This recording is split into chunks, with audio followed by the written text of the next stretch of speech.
What's up, people? In this video, we're going to watch this one by AskToddV. What to do if a girl likes you, avoid this mistake, coronavirus, quarantine, blah, blah, blah. Everybody's got a lot of time on their hands, so if you have any recommendations for videos or YouTubers you want me to watch and make a video about, just like the old days, let me know. Leave me a comment.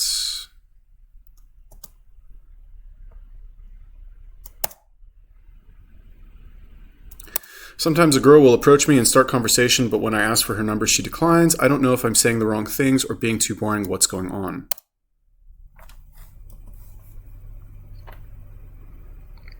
She does seem to like you, right? So you're going to have a lot of leeway here. But you're taking what's a good opportunity and you're not capitalizing it to the maximum. It's like, I use a lot of sports metaphors, I guess, but this is like the equivalent of like in tennis, she's lobbing up a lot of balls that are just barely landing on your side of the net that you could smash for the winner. And you're just like hitting a decent forehand to like keep the rally going. Make sense? You're not taking full advantage of this brilliant opportunity being provided to you. You're not like, it's still fine. You're still in control of the rally. You're still ahead in the point. You're still in a better position than not. But you had an opportunity to do so much more with it than what you're doing. So this is 0, and this is sex. And this is the straight line, okay? So you start at 0, you haven't met the girl, this is sex, right? When you're on or near this line, let's call it like maybe this dotted range here. When you're in this range, that means the interaction is going well. Biggest mistake I see in game is that the interaction is going completely well, and when it's going well, you should be, like these are arrows, you should be moving along this line towards sex. Biggest mistake I see in game is everything's going well and you're just going like this instead of going forward. That's what you're doing. There's every indication the interaction is good, she likes you, she's qualifying, and you're just like not taking any risk. You're like, well, this is safe, I'll just keep doing this. If I do this, I'll never get a rejection.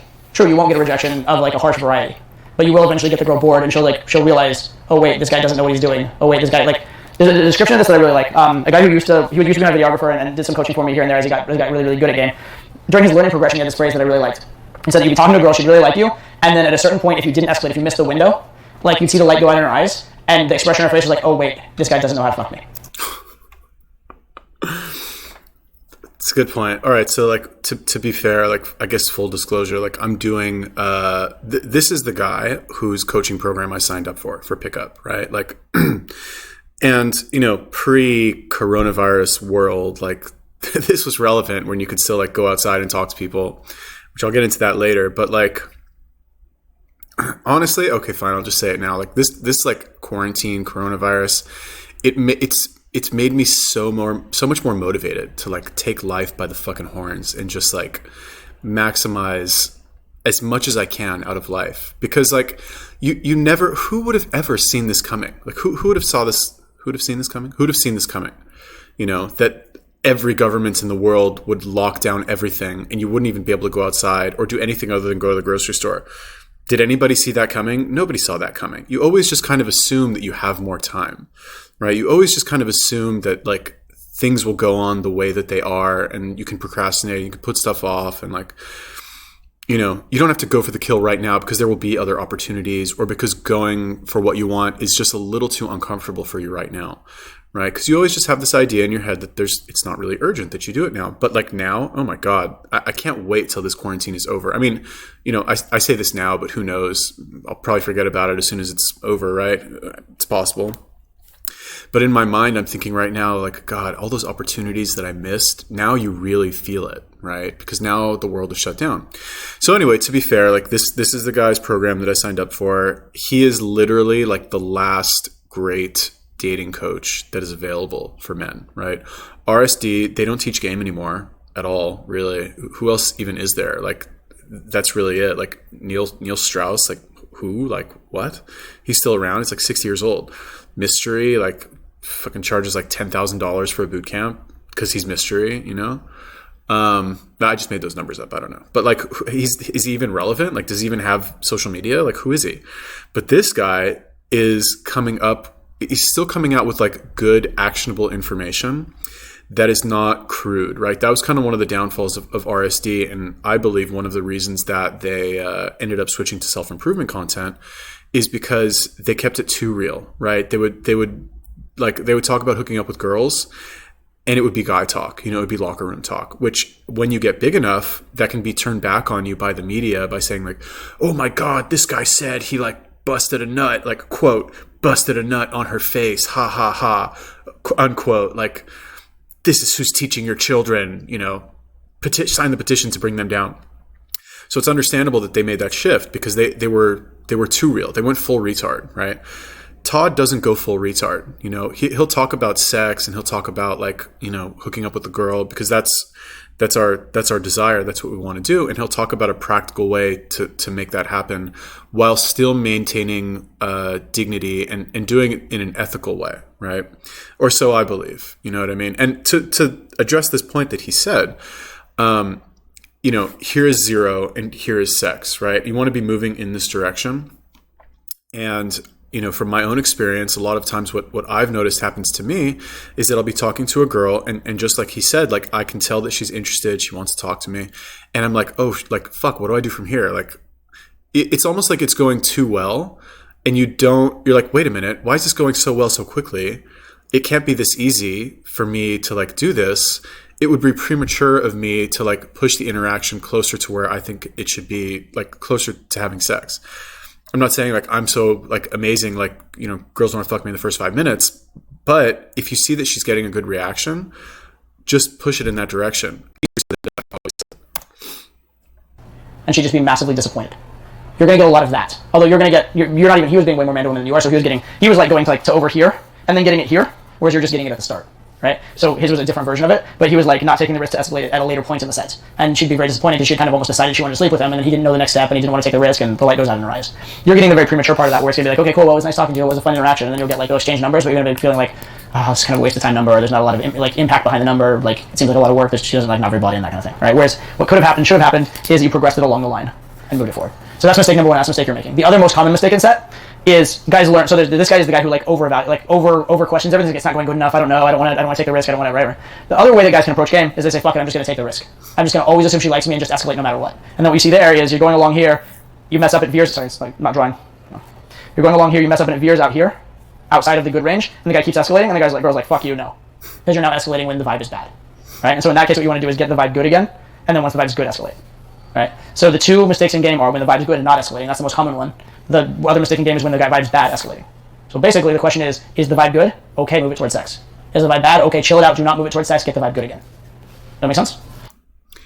So it's very similar to sales, right? Like the more having, well, whatever, you know, after the world is done ending, right?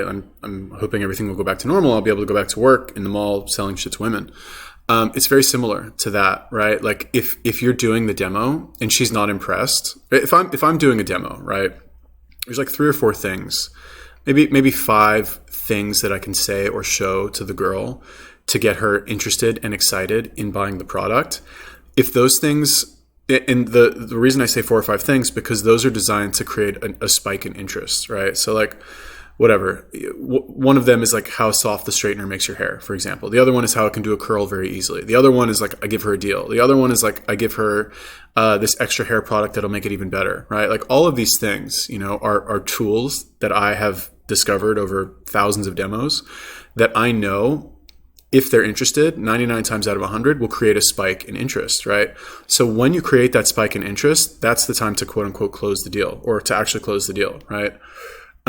If there is no spike in interest and she's not interested, I'll just let her go and move on. There's no point in me trying to close the deal if she's not interested, right? That's kind of how I think about it in a sales perspective. Now, like if you want to like get really nuanced about it, you could make the argument, and I still do this sometimes, where I'll still try and close anyway, even if there's no interest at all, because she might be thinking in her head like, well, I don't really like it, but my sister's birthday is coming up and I need to get her a gift. That's why I came to the mall.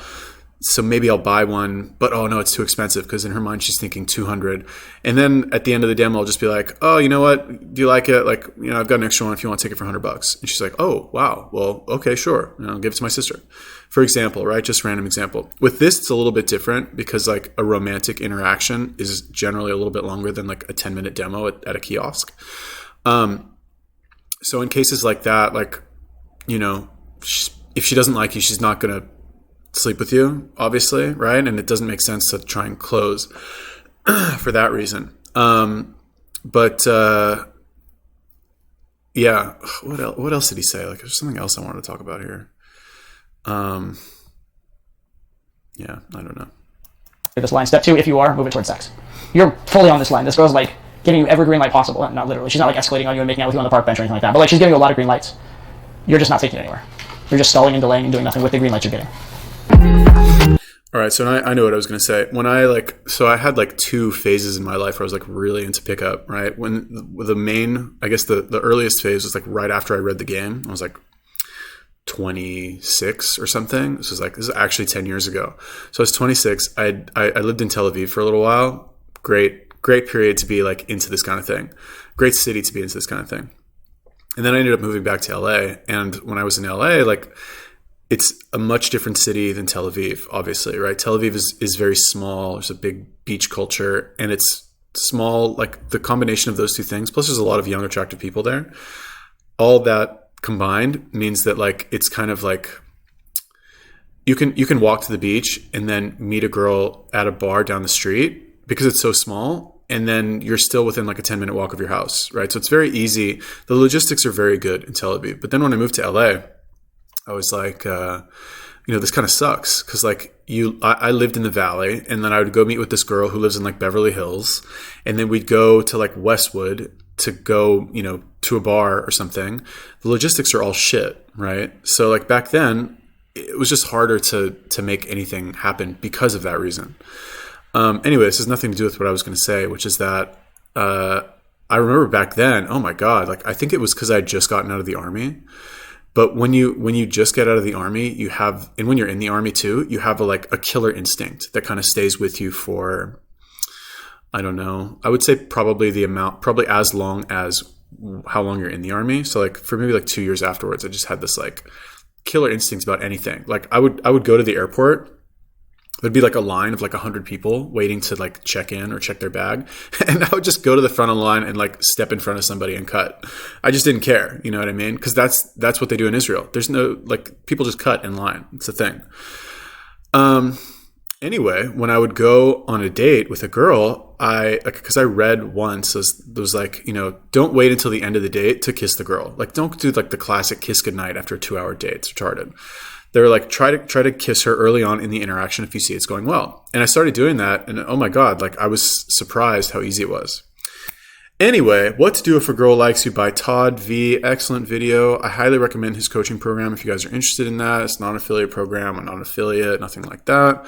But he has a very like systematic approach. That's why if you saw at the end here, his program is called System by Todd, right? It's called The System. Very like clear cut and like organized and, what's the word? I can't think of the word. Very clear as far as what you're supposed to do in terms of like a framework. So if you're interested in that, if you're a young man trying to work on your game for when the apocalypse is over, check that out. Highly recommend it. If you have any questions, other YouTubers, let me know. Peace.